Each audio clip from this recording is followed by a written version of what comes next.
on the Hour, presented by Indeed.com. I'm Christopher Cruz in the Washington Bureau. A possible break today in the case of the killings of 11 women in 2010 and 2011 on Long Island, New York.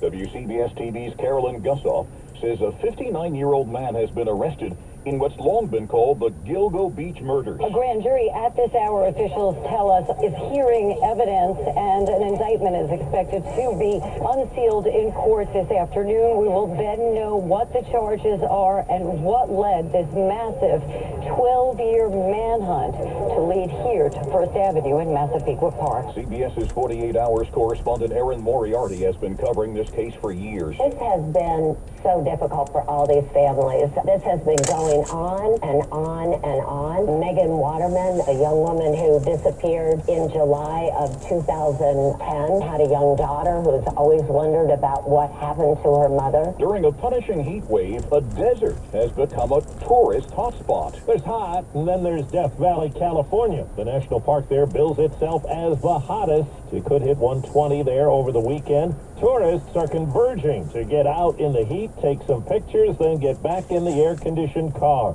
It's very hot.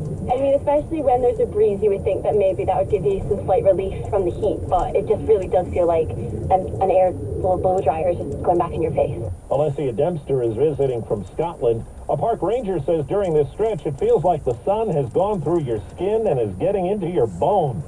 Steve Kathan, CBS News. Most of the Republican candidates for president are at an evangelical forum in Iowa today. Governor Kim Reynolds will sign a bill at the event that bans abortions after 6 weeks. In most cases, a legal challenge to the law is expected. It's day one of a strike by 160,000 members of SAG-AFTRA, the Union of Film and Television Actors. On the picket line, President Fran Drescher said most of them aren't famous or rich. 99.9% of the people that I'm fighting for right now are working class people. They are the ones that are being squeezed out. The union's board voted to strike yesterday after talks with the studios collapsed.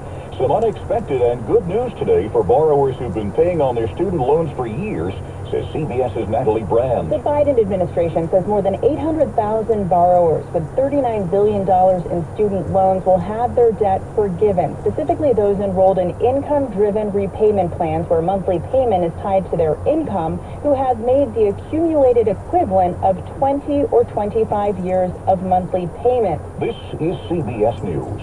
Well, that's today's news.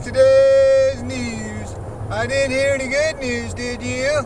I didn't think so. I guess it's all about perspective. The glass is half full. Well, as always, I want to thank you again for coming along with me on these Dash Cab News adventures. You know the drill. Peace, love, and all that hippie jazz. Bye-bye, everybody.